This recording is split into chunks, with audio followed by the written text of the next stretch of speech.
webinar of today. Today the focus will be on the legal overview on the Major League Soccer, on MLS. First of all, I want to say thanks to ISDE because once again, they supported us, they helped us to organize this beautiful webinar, this very interesting webinar. I've been always very attracted by the exotic football, we can say that, and I'm also a fan of the American business model. So I'm very curious today to know more about American football, about US football, and I'm pretty sure that the guests we have today are special guests, and they will be able to illustrate to us all the legal and economic and aspects of MLS, of Major League Soccer, and they will be able to reply to all the possible questions that all of our followers would like to ask them. That being said, it's my pleasure to introduce to all of you the speakers of today. Cesar Giraldo is the founder and partner of the law firm Ger Sports. He's an expert in international sports law. He assisted clubs, intermediaries, football players. I also have to highlight that he was recognized by Who's Who Legal as one of the best sports lawyers in South America. And he's very well known at ISDE, as he's also professor at ISDE Madrid. Hello, Victor. And can you see me? Hello, Cesar. After the presentation I did for Cesar, that I have also to introduce Victor. I knew him thanks to the social media, and it was a great pleasure to get to know him. And just a brief introduction of Victor. Victor is the CEO and founder of Adapt the Game, and he's a sports lawyer specialized in football with a focus on the Major League Soccer. And he's also an expert on contractual labor law and all the disciplinary issues related to players, clubs, coaches, and intermediaries. So, hi Cesar, hi Victor. It's a great pleasure for me to have you here today.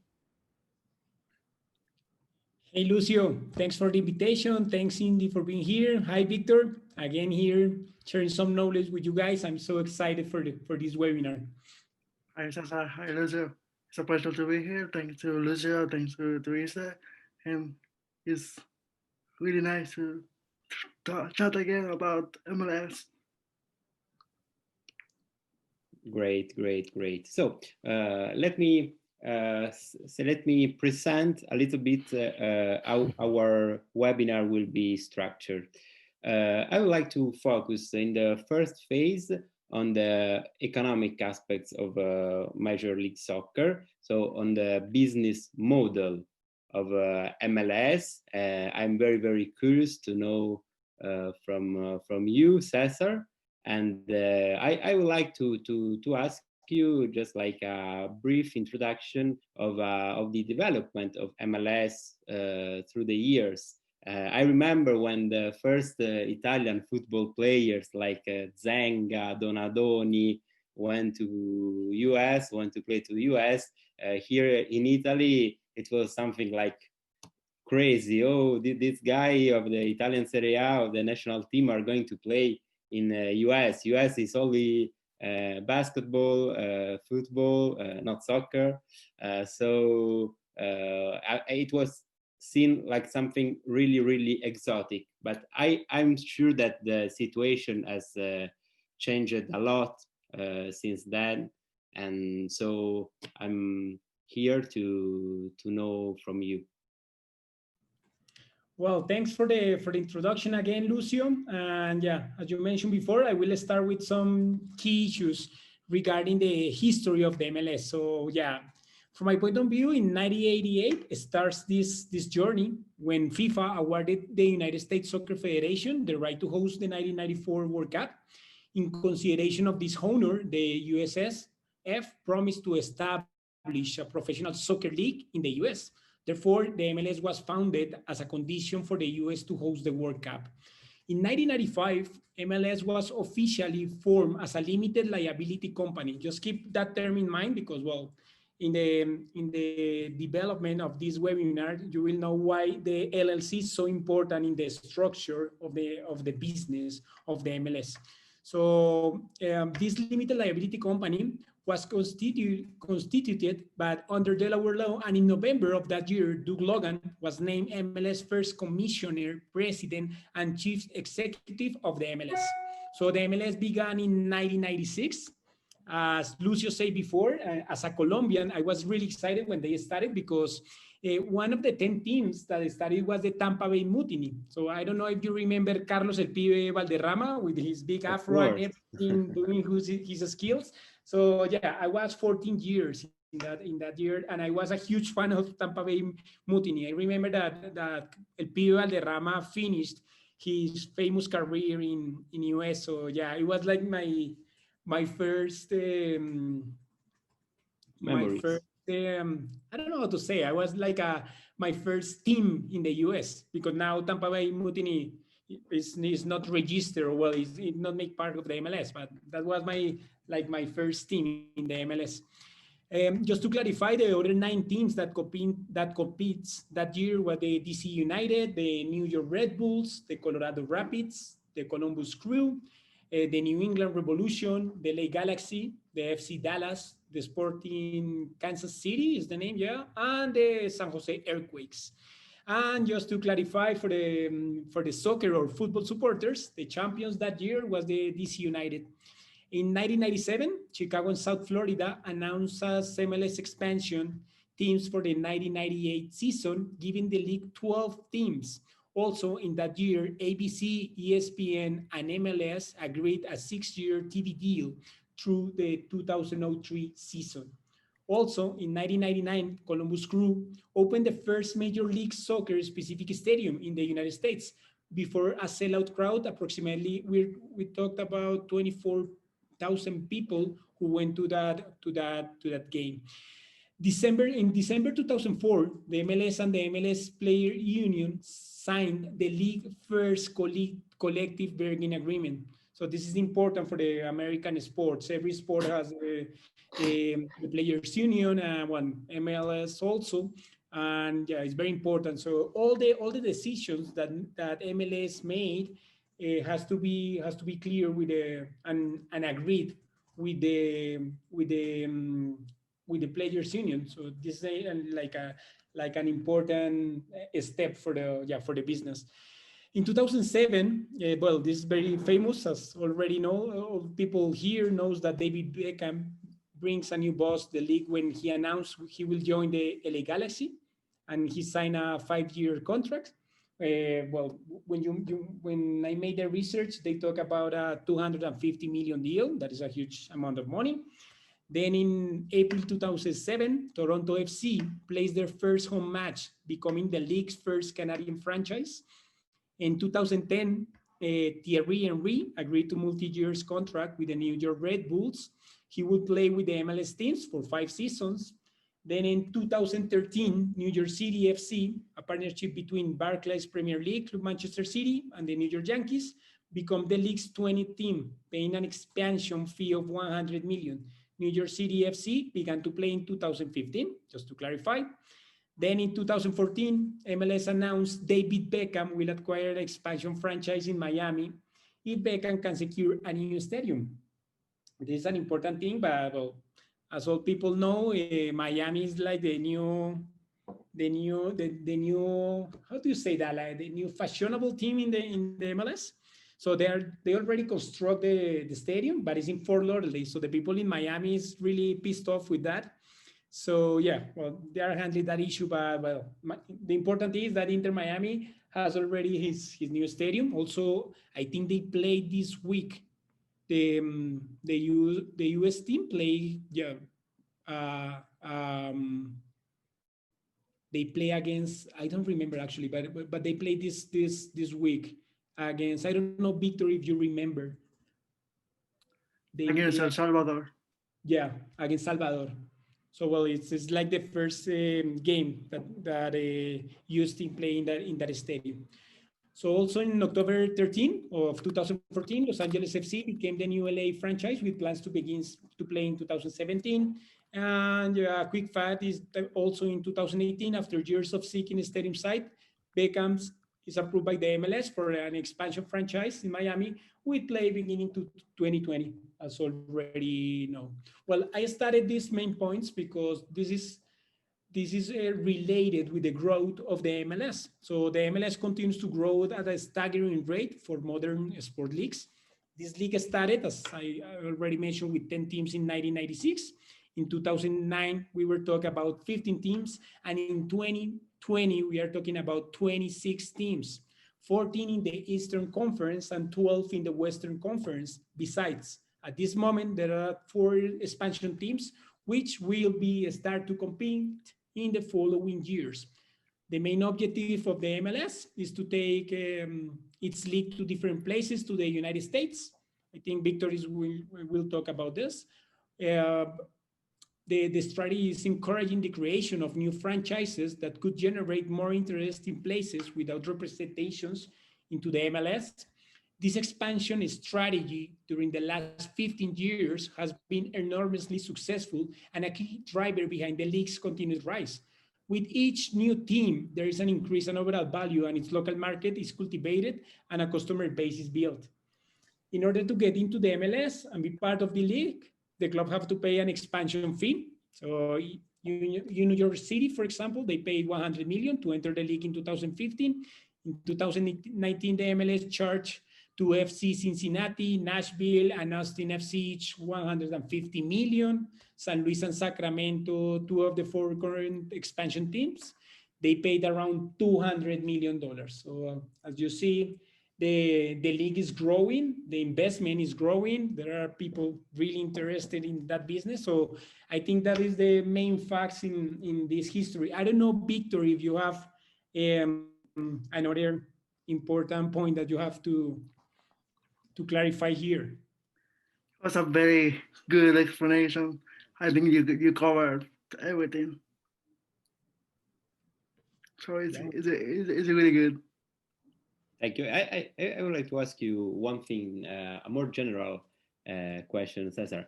I mean, in from an European point of view, soccer. Let's talk about soccer.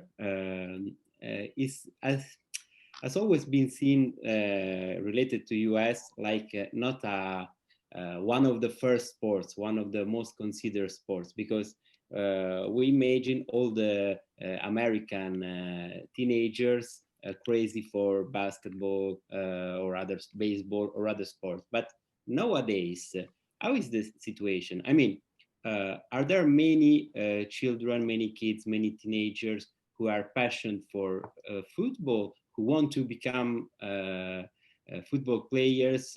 Football is played in school. You can see people, you can see kids playing football in the street, like in Europe or in other Southern American countries. Or how is the situation right now?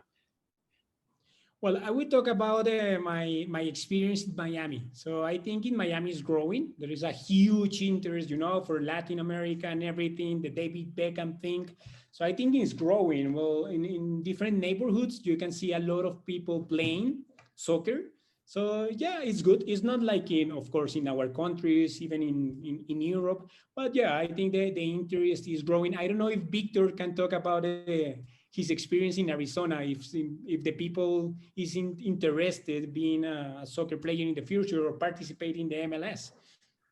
I think even though Arizona is not, it doesn't have a franchise yet on the MLS, there is a growing interest in soccer in the state, and is really important to a point that MLS created a platform to develop young talent that is called MLS Next, that is composed by MLS teams, but also with a non-MLS team like Phoenix Rising, that is the USL team in Arizona, that has player like Spanish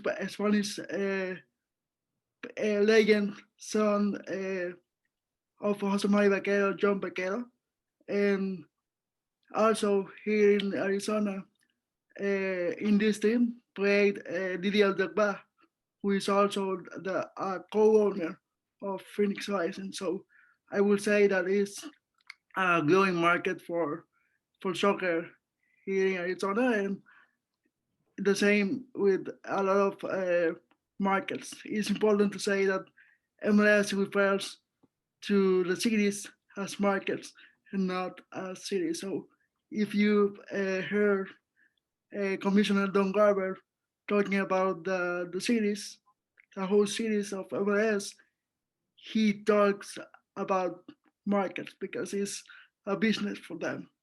And I'm sure about the USL, the structure. Cesar can give you like more about that how it is conformed.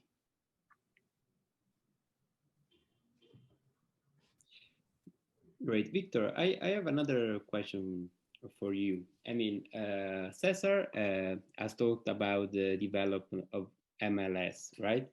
Since its foundation. I remember that a leading case was the case regarding Fraser, Simon Fraser. Can you talk a little bit about this case? This case started on the fall of 1996, and was a class action that was led by Ian Fraser, a former player of the league, and seven more players. And they argued that the MLS was monopolizing the market, and by doing that, the MLS was affecting the player salaries and the player opportunities to have like a free market, and the teams to compete fairly for the services of the players. And also they claim that the single entity structure that Cesar mentioned was against the Sherman Act and the Clayton Act, that is the no compete, and the laws that against monopolization in the U.S. So what happened with this case was that the the court focused on three main issues, or three main arguments from the players. First, the court decided that there wasn't like a monopolization, because to to create that, or to have that, they will have to be two, two entities, and the MLS is just one, because it's a single entity that centralizes all the teams. And also, the court decided that the players uh, didn't have, or they had the opportunity to go abroad uh, to another leagues, and the fact that MLS centralized and uh, forbid the teams to compete for the salaries was to maintain the balance of the structure.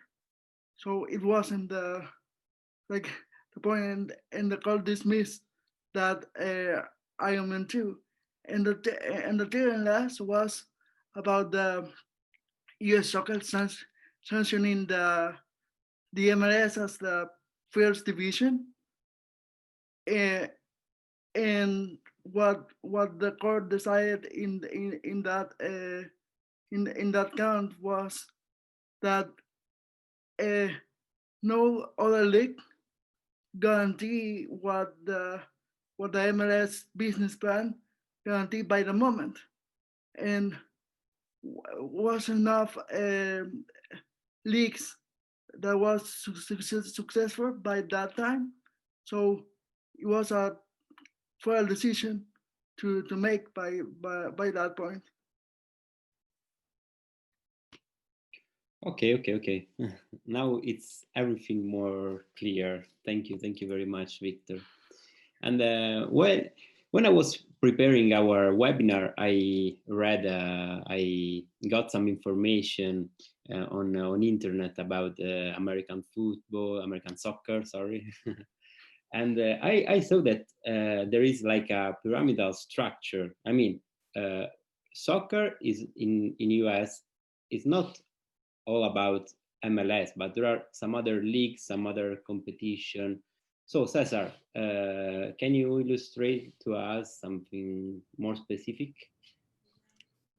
Yeah, when I was preparing that, I was thinking about the pyramid that we already saw in our masterclass, right? So yeah, from my point of view, I made like a structure that is in the first place, of course, is FIFA as usual. Then is CONCACAF, then is the United States Soccer Federation, and then there are three levels on in the pyramid for professional soccer in the United States, constituted by four different leagues. So it's the Major League Soccer, considered as the first division in our countries. The United Soccer League, the USL, considered as the second division, and the USL League One or Division Three, and the National Independent Soccer Association. So yeah, that's like the main structure that they have. Just to take into account that many MLS clubs have their own affiliate and many players who were not yet ready to play in the first division. I mean the MLS. So got to play first there. There is no promotion relegation system between the MLS and the USL. So Major League Soccer is a closed league who have been expanding itself through the years, as we mentioned before. This means that only way for a USL, I mean, I'm talking about the second division, to join MLS is requiring an expansion by putting up a good bid, might have to include a stadium. So yeah, I think we can talk about the award cast 2017 5264 that well, a lot of people talk about this case maybe in the beginning of the COVID-19. So yeah, because the MLS closed system has been challenged before the Court of Arbitration of Sports by Miami FC. FC is a club that plays in the USL, and Kingston Stockade FC, which is a club that plays in the National Premier Soccer League. The challenge was based on the famous Article 9 of the FIFA regulations governing the application of the statutes, which establish the principle of promotion and relegation. So yeah, like just to make a brief summary, Lucio, because well, you know that award is has a lot of pages, but yeah, the essential thing that CAS decided in that case is that they didn't accept the claim because it understood that Article 9 is not mandatory, but that if it's applied by an association, the main goal is to prioritize the sporting merits, while understanding that the MLS was already a closed league when Article 9 was enacted. So just to clarify, the Article 9 was enacted on 2008. So just to clarify the main idea. Victor, I don't know if you want to add something regarding that award. I believe that the award clarified the purpose of Article 9, and regarding what Cesar mentioned, the MLS was created under this closed system. So what was decided that it wouldn't affect MLS because it already has it already had its own structure, and only affect the leagues or the competitions of the associations that already had promotion and relegation by that moment that the Article 9 was enforced by FIFA. it's a very interesting award. I recommend the audience to look at it because it gave an overview about how MLS is structured and how MLS doesn't decide what happens in US soccer, or US soccer doesn't decide what happens in MLS. They are two separate bodies because people usually think that somehow the US soccer control the MLS, and this is not true. Okay.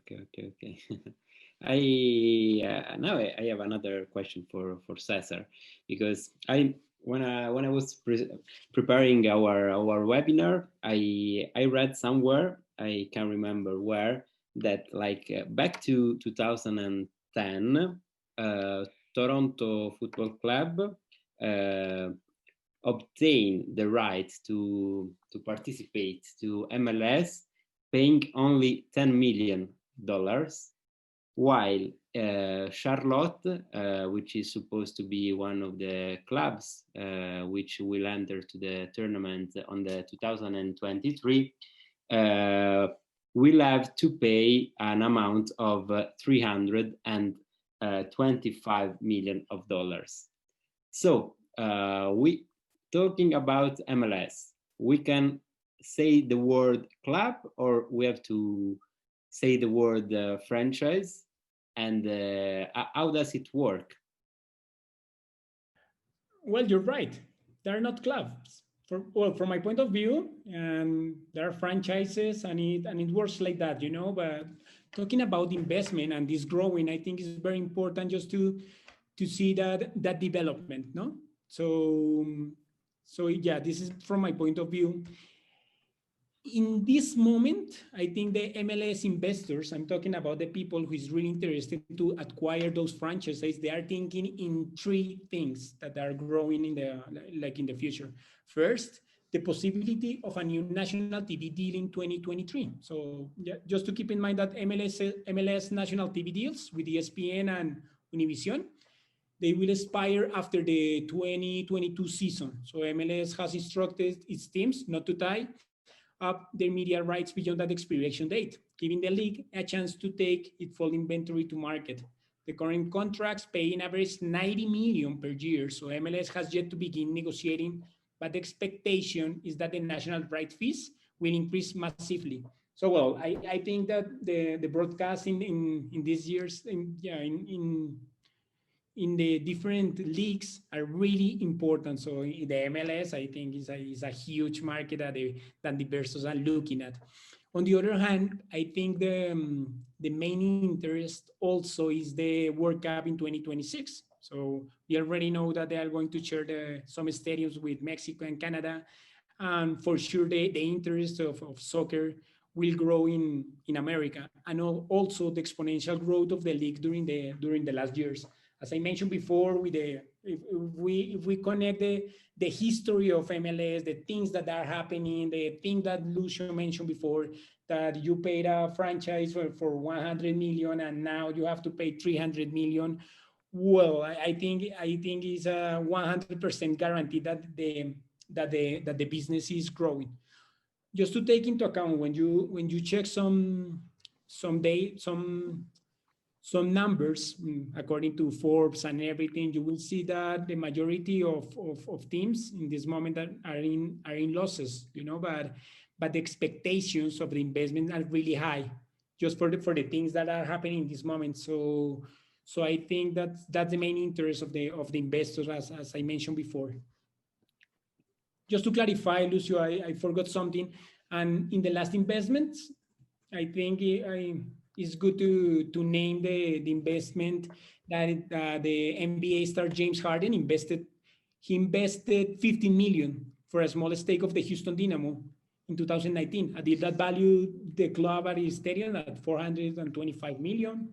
The former Microsoft executive with some celebrities They made an investment in the Seattle Sounders. So the team traded at a valuation between 300 million and 400 million. And well, the sale of the 9% of the Orlando Sports Holding, which owns Orlando City FC, the name is the NWSL's Orlando Pride, and Explore Stadium for 42 million, valuing the entire operation at 491 million. Sorry for the numbers, but as we mentioned before and in the beginning of this webinar, this is a business, no? And it's the role model. And when we are going to talk about the single entity, the interest of the different franchises in develop the league just to obtain more business and more money, because well, they have a bad experience with the NASL, that it was like the first it was the League. first league actually. When we talk about remember that when Pelé playing Cosmos and everything, well, they failed for financial issues, and now MLS is trying to not to commit again those mistakes, you know. So To add something to that, it's important to mention that people usually think that, and when we read the paper and the news, the operators of the franchises are called like owners, and they are not. They are operators, and what they paid is a right to operate the franchise. So the David Beckham of the world is an operator of Miami MLS. That is the legal name of that franchise. And what is Inter Miami is the intellectual property, the brand of that franchise. That is important to mention. And what is also good to say is that there is a growing interest in America to invest in foreign leagues like European leagues, but what doesn't give you those leagues is the opportunity to not lose your investment, because there's no relegation in MLS. So what you invest is secure. And to go more in depth in this is like, what is the purpose of having a franchise?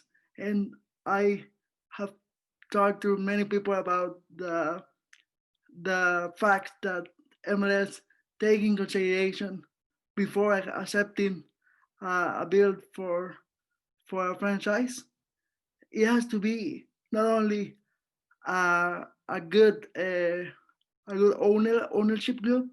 It has to be also a attractive market, attractive city for the league. Let's take the example of Nashville SC.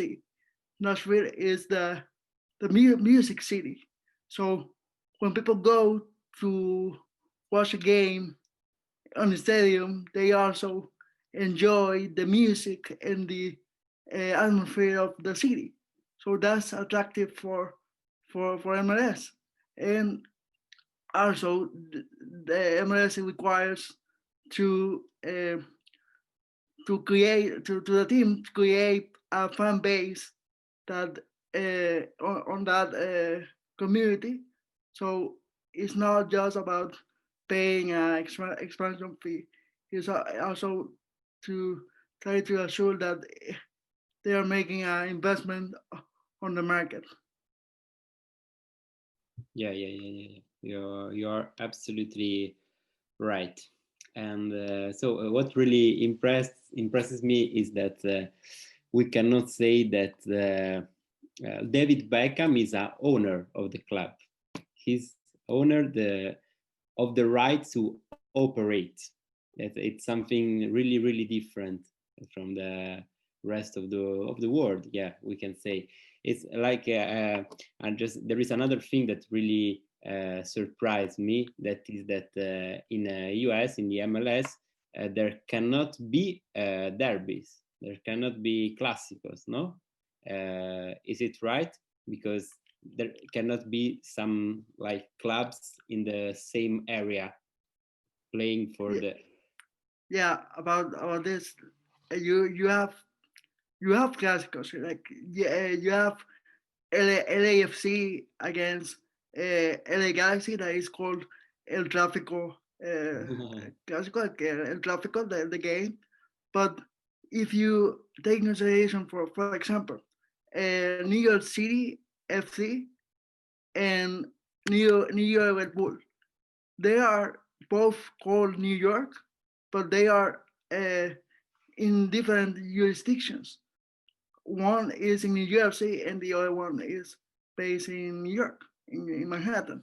So that's that has a reason why, that is that no compete between both franchise for that market, for that fan base, which is ensure that the investment of the franchise, that doesn't happen like in, for example, in Venezuela. We could have four teams in Caracas, and there is just one market. That doesn't happen in MLS. Yeah, it's something very very different, but I mean you can see that there is the business at the heart of the MLS, of the American sport in general. You can see that like the business first is the key word. And going more And deeply. Lucas, sorry, don't forget that, well, it's business that is, well, that is the problem that FIFA is having in this moment, for the training compensation that Victor is going to explain, because you pay for play. If you are a young player, if you pay, that's the deal. And well, that in our system is totally different. So just to take in mind. Yeah, Just yeah, as Cesar just gave a spoiler alert. So yeah. Yeah, yeah, yeah. And so going to something more technical, I would like to ask to both of you, but especially to Victor, um, how does the registration system of the football players work? Because I'm a big fan of Football Manager, and once I tried to to play with an MLS team, but like I renounced because there were too many rules. It was too complicated for me, so I renounced. But I'm very curious to know more about that. So please, Victor, tell us more about. I heard about salary cap, player designated rule, super draft. Your turn. we we can go step by step and talk about this, because it's a lot to digest in one session. I wish we would have like more time to talk about this stuff, but we can try to do our best. So the first thing that is needed to understand is that MLS has a CBA, a collective bargaining agreement, like uh, Cesar mentioned, between MLS and MLS PA, that is a player association. And what happens like with the transfer and registration system? Let's take the example of Christian Pavon, who play for Boca and then were transferred for LA Galaxy. So on the international part, the international transfer, the contractual part is regulated by the RSTP. There is no doubt about that.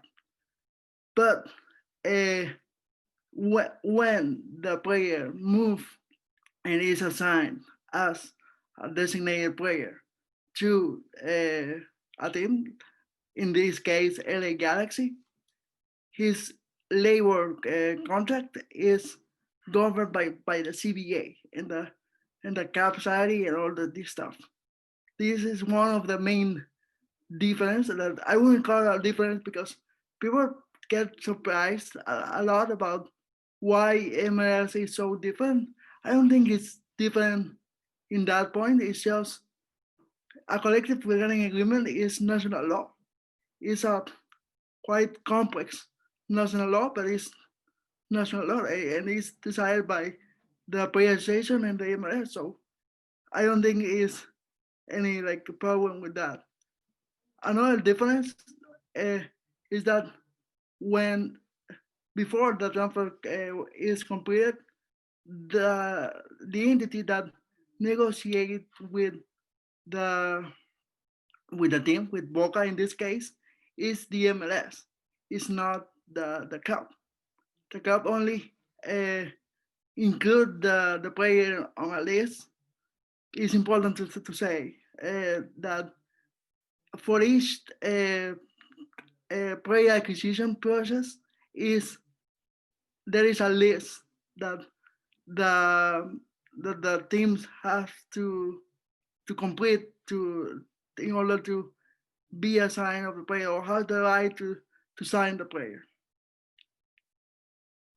All the difference is that the players are signed by the league, no by the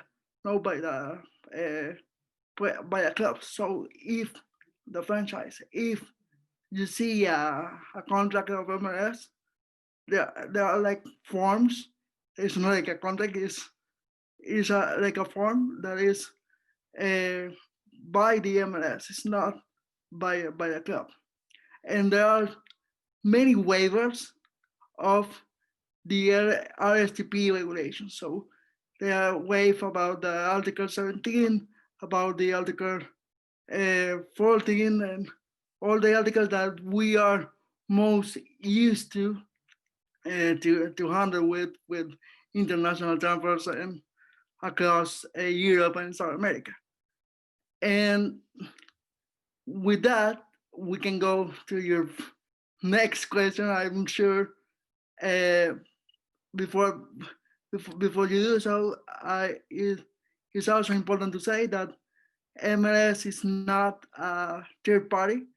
I I have heard many people talk about this and why uh, MLS is not considered as a third party. In my perspective, I believe that MLS is the employer of the, in fact, it is the employer of the player, and there is no TPO because it's the structure of the MLS, that the single entity structure that makes MLS so different.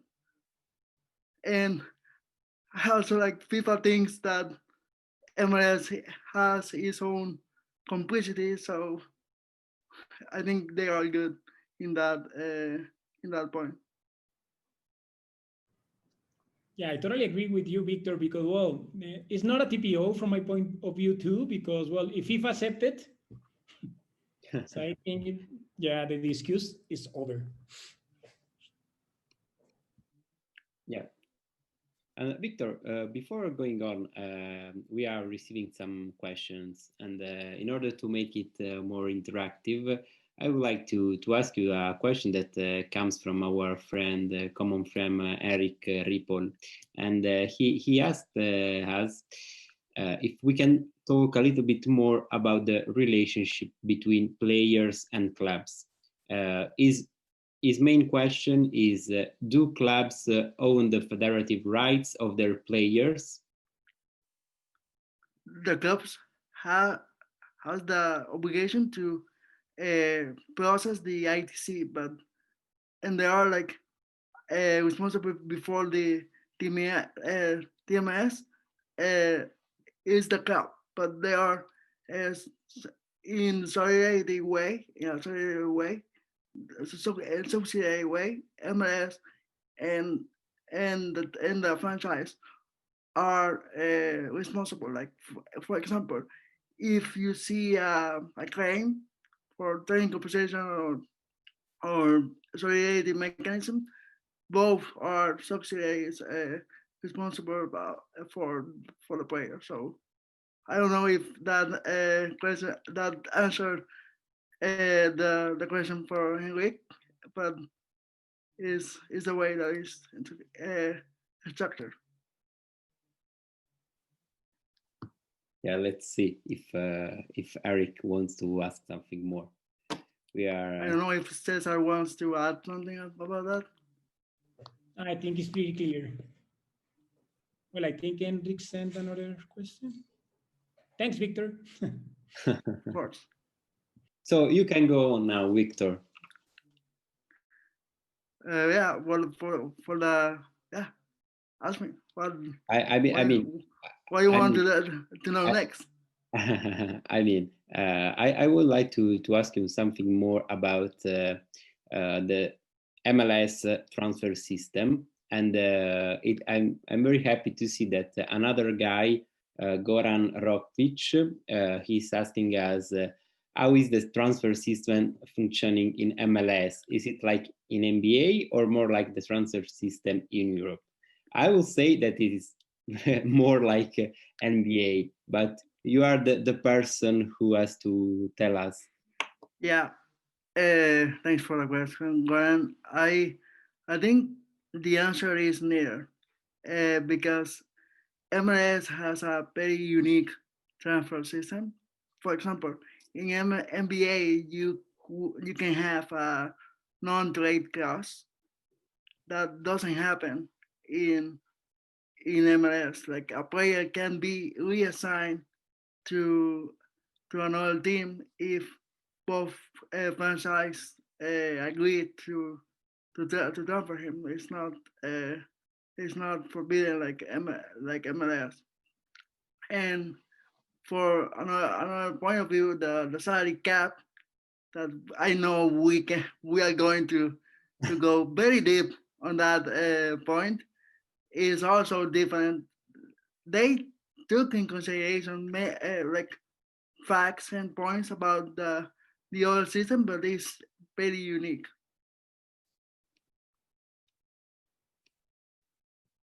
Okay, what when we talk about designated player, homegrown players, Adidas generation players, what is the main difference between all of them? Okay, let's start from the beginning because we haven't talked about the salary cap, and to understand the homegrown player and the designated player rule and the generation Adidas, we have to understand the salary cap and how the MLS work. That is not like I mentioned, it's not it's different than the other leagues. So each team has a like 4,000,000 900,000 salary budget for this year 2020, and there are each franchise has uh, 30 slots. So the slots between uh, slot number one and number 20, they are like a senior roster of the team of the franchise. That means that the salary are charged against the budget, and there is a maximum salary charge of 600,000 and 12 approx. You know, Mm-hmm. so the remaining slots are from the 21 to the 24. These players have to receive the senior minimum salary that is set on 81,000 dollars, and then the remaining slots are the reserve minimum salary that is set on 62, I believe, thousand dollars. So this is the important, and the players between the 21, the 24, and the 24 can be home ground players or the designated players, and also the 28 to the 30 slot. So this to clarify first how the roster is structured in MLS. So let's go first to the next to the designated player rule. As Cesar mentioned at the beginning, uh, this rule was created in 2007 when David Beckham moved to LA Galaxy. But this rule have changed uh, during the past of the years. And in these days nowadays, the designated player rule established that the franchises can sign two two players. There are two slots that they can use the maximum salary charge of 60 or 612,000 to for the player, and the rest is owned by like complete by the owner by the club. But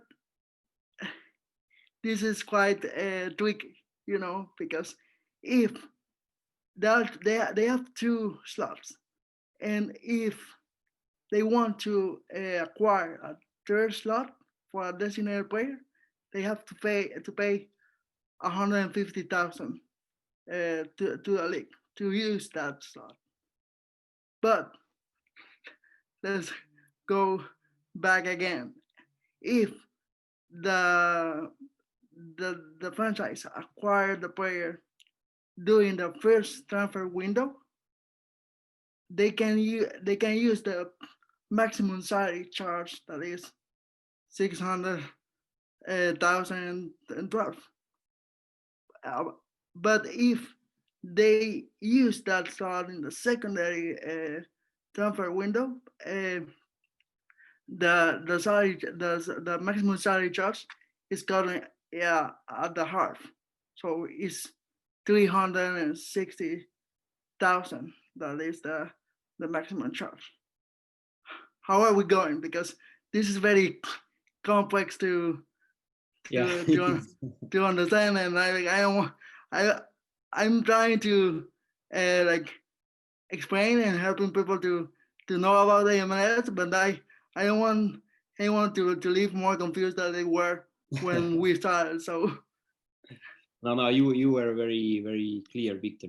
But it's I know it's really complicated. But so yeah, let's I it's not over. So it's not over because there are young designated players too, like the Miguel Almiron of the world. And this designated player, there's a business idea difference between the young designated player and the designated player rule. Because in 2007, the league was growing, and we're talking just about a league that has 25 years. It's a 25 years old league. It's so different than what we have in South America and Europe. So in 2007, they were trying to attack like superstars like David Beckham, like Danielson, like uh, many players to grow the interest in soccer of the league.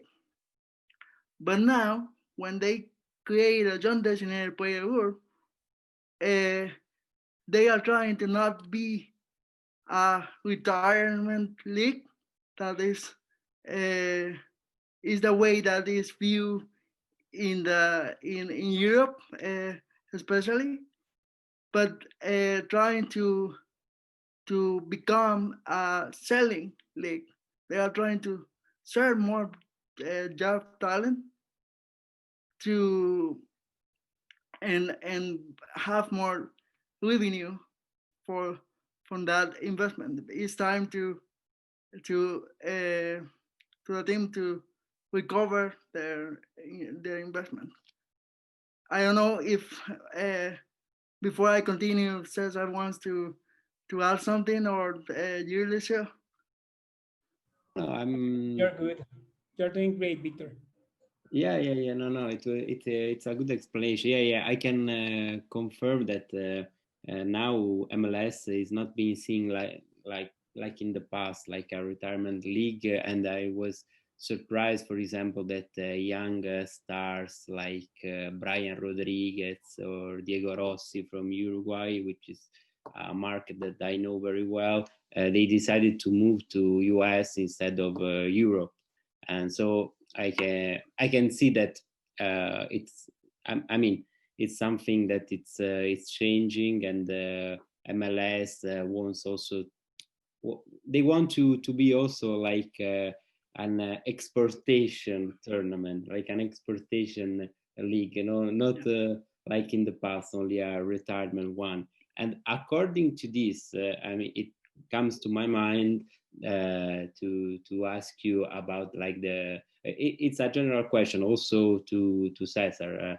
I would like to ask you more about the training compensation and solidarity mechanism, because if we say that MLS is becoming an exportator of talents, we have to talk about training compensation and solidarity mechanism. So Cesar, you want to take it, or like should I start? And And I will talk about my last experience regarding the solidarity mechanism. so yeah, this in like theory, we're talking like we're trying to teach. I'm not I'm not the best to teach, but we're trying to teach our audience about MLS. This in theory, the MLS wasn't enforcing the RSTP before April 2019. And the reason behind that no enforcement was the Fraser Decree that we talked at the beginning. The EU soccer remained neutral about enforcing the FIFA regulations, and the MLS did too. But since April 2019, the league decided to start paying and requesting payments from training compensation and solidarity payments. What happened before that date, that year, was that the claims that were uh, like before FIFA, that they came before FIFA, and the DLC was were rejected because the player's passport was incomplete. Let's talk about the Michael Bradley when he moved to Roma to Toronto.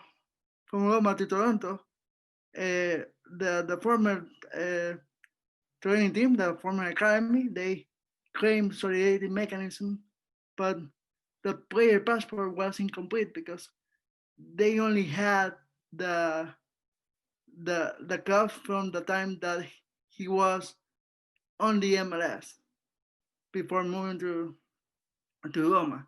And the same happened with Green Dempsey. And also with DeAndre Jedlin, who first moved to Tottenham and then to Newcastle. By that time, when that transfer occurred in 2014, I believe, the DLC pointed that Tottenham knew about a policy.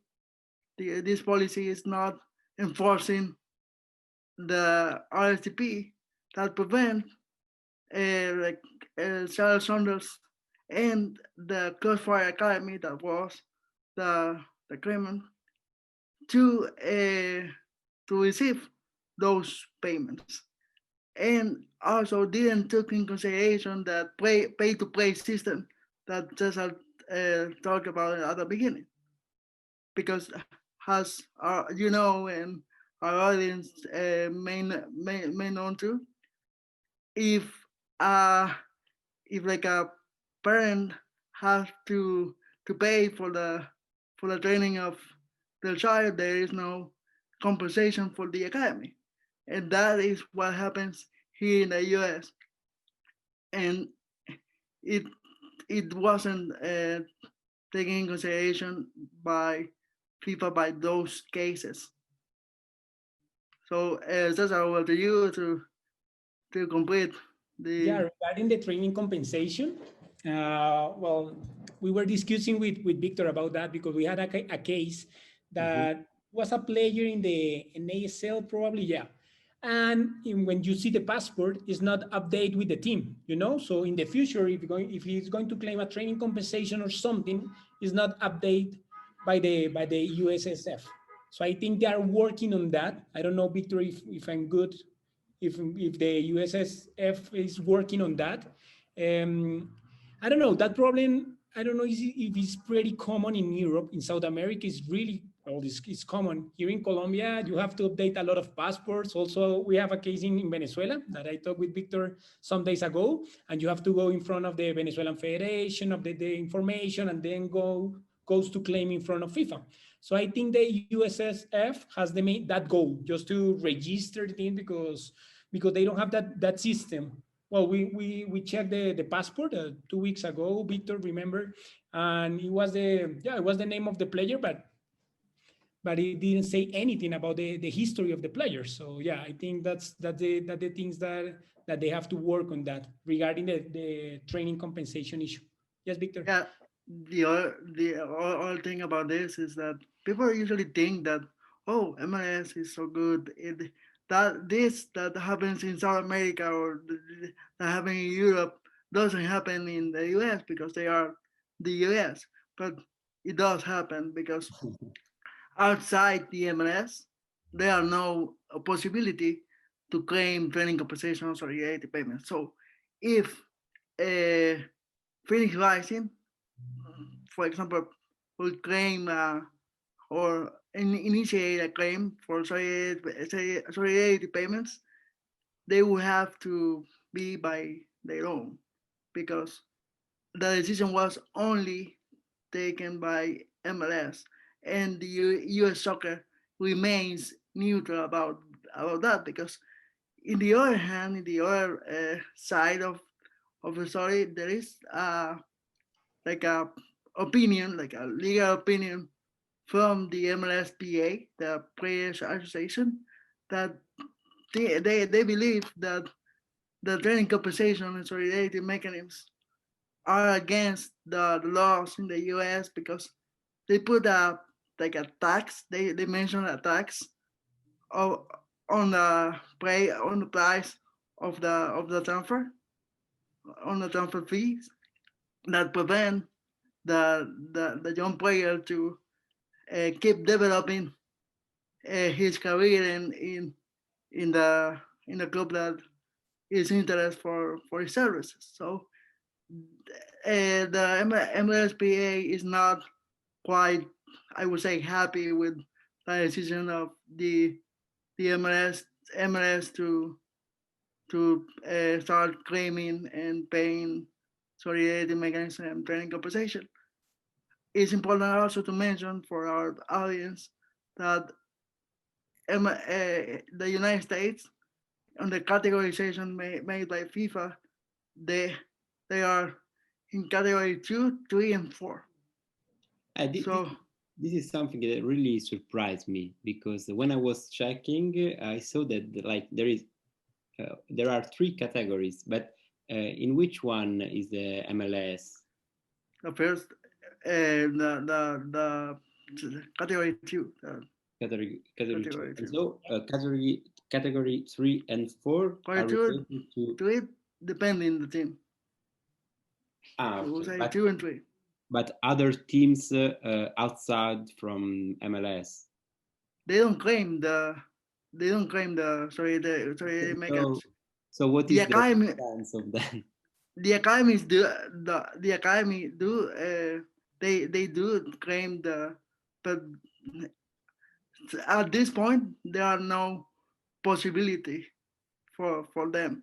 And another say that I have another thing that I have talk about a lot about with Cesar is that with the recent change made by FIFA with the solidarity mechanism with an international dimension, this also doesn't happen in the MLS because there is no transfer fee between the MLS franchises. So This is something I would like to highlight because it's an important thing. Yeah, so because they say that they do trades, not transfers. So yeah, what does it mean, legally speaking? there are like, well, this is very composite, but I put myself in this position, so I will try to get out of it uh, on my own. So what happens is that there are trades that, for example, a franchise can trade the position on the super draft, for example, or they can trade a player or the general allocation money for all the target allocation money. That is an amount of money that is assigned for each franchise during the course of the year.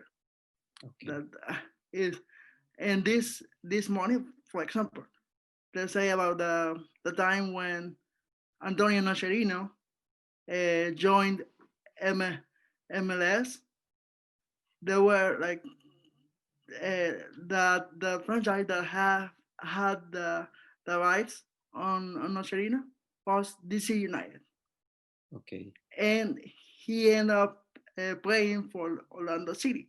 So to pay for the trade of the right of the discovery right of uh, DC United over Nocerino, Orlando City had to pay like $50,000 in general allocation money.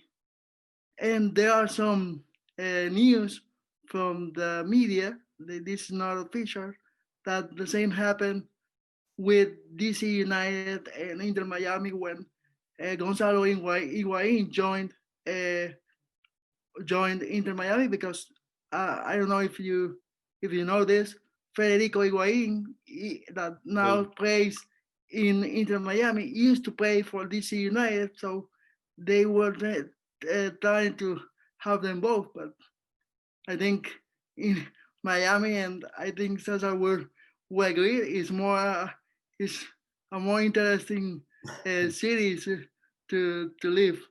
I don't know. I'm in Arizona, so I'm very far. I will talk from my lawyer's perception, and I think, well, the sports lawyer, we are going to have a lot of work to do, because the system, I'm talking about the business, I think is growing, but on the other hand, we have to how do you say that? I forgot the word now, to ordenar, Yeah, to to regulate. organize the system of the MLS with FIFA. I totally agree with the modifications and everything, but in practice, it's difficult. And well, I think we are going to have a lot of work to do. So, well, the training compensation is a doubt. Well, regarding the solidarity mechanism, I'm talking about international transfer. If you are going to claim against the soccer franchise, I think it is working good. We already had 3 cases in front of the MLS and also for the franchise, and at the end they paid. And the thing is that MLS made the payment. So I think it's a good thing. It's growing. It's a good thing for the Latin America market. So yeah, so it's a new league and a new opportunity for players. So I think, yeah, let's see what happened. They are investing. That's a good thing for football, from my point of view. And let's see what happened. That's the important thing. It's good for the revenue too, Yeah. and we can talk about the revenue and how it works with the transfer if you like. Sure. And guys, considering that we have like, let's say, maximum 10 minutes more, there are some other topics that you would like to highlight before we end our conversation? Yeah, from my side, I can like take back and talk about the Hongkong player that was left on the conversation. Up to you. Is this is a rule that allows the or permit the franchises to receive the 100% the complete revenue from the international transfer of the Hongkong player. In the in the other side, regular transfers like a designated player or another or a discovery player is the franchise only receive 9% of the transfer after they recover all the pocket investment that they did for the player. So this is different. And to be considered as a home ground player, it has to be on a home ground territory that is at between 75 and 100 miles from the franchise stadium or the training facility. Because if it goes like farther than that territory, will be another territory not covered by that franchise. So with that, they also think about the business and not to take players from other markets, and they have to be at least 1 year in the academy before going to college, and to be considered as a year has to be 150 days between trainings sessions and play and like games, actually games, official games with the academy. And the player has to be 70 years old and 18, between 17 years and 18 years old, or in the junior year and the senior year of high school. This is like very brief explanation about Hong Kong player. Recently, Reggie Cannon, which is a U.S. international player, was transferred from FC Dallas as a Hong Kong player to Boa Vista in Portugal. So, and they received the whole revenue for that transfer. I don't know, Cesar, if you want to add something about another topic. No, Lucio, I think we are good because yeah, I have prepared a single entity, but I think it's pretty clear. So I don't know if you want No, to no. talk or Before ending up our conversation, I would like to ask both of you, how do you see like American football in general? How do you think that like the organizing a World Cup can help to promote football all over the countries of United States? Do you think that like the organization of this World Cup will be the decisive step in order to make football one of the most popular sports in US, or also like the evolution and the growth of MLS? well, from my point of view, I have faith. They are doing everything. They are investing. They are doing like the book, you know. So yeah, again, let's see what happened. Um, they're making the corrections. They don't want to make mistakes that they made in the 70s. So I think, I don't know, Victor, they are investing in this moment in young players. That is very important. Just remember the results of the United States football team in the last World Cup. It was not good at all. Well, they didn't qualify. So in this moment, I think they have a new generation. And well, yeah, it depends about the results and everything. And let's see what happens.